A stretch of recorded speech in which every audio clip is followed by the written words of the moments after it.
ازيكم يا شباب؟ النهارده مانشستر سيتي يعلن تعاقده مع جيرمي دوكو.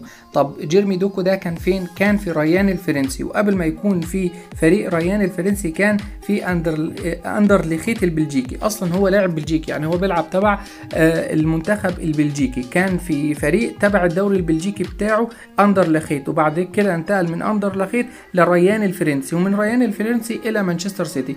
طيب اللاعب دوت كان في ريان الفرنسي، انتقل من 2020 لحد 2023 في ريان الفرنسي، وبعدين انتقل من 2023 هيبقى ل 2025 ل 2028 مع مانشستر سيتي. عمل عقد مع مانشستر سيتي 5 سنوات وفقا لتقارير انجليزيه، فقد وقع دوكو على عقد مع السيتي يمتد ل5 مواسم قادمه ليرتبط بملعب الاتحاد حتى يونيو 2023. طيب دوكو ده بيلعب فين؟ بيلعب في مركز الجناح الايمن. طب هو مين اللي كان بيلعب في مركز الجناح الايمن؟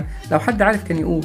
بيلعب في مركز الجناح الايمن طبعا كان بيلعب الجزائري الدولي رياض محرز، هو اللي كان بيلعب في المركز ده. وطبعا احنا عارفين رياض محرز دلوقتي في الاهلي السعودي مع فيرمينو، طبعا عاملين احلى عظمه هناك.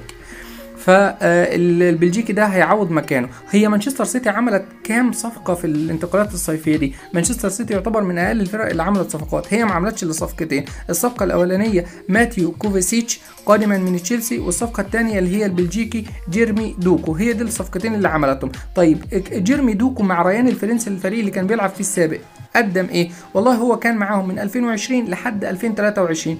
خلال تلك الفترة شارك معاه في 92 مباراة، نجح في تسجيل 12 هدف وصنع 10 آخرين لزملائه. نتمنى ان احنا نشوف موسم جامد لجيرمي دوكو مع مين؟ مع فريق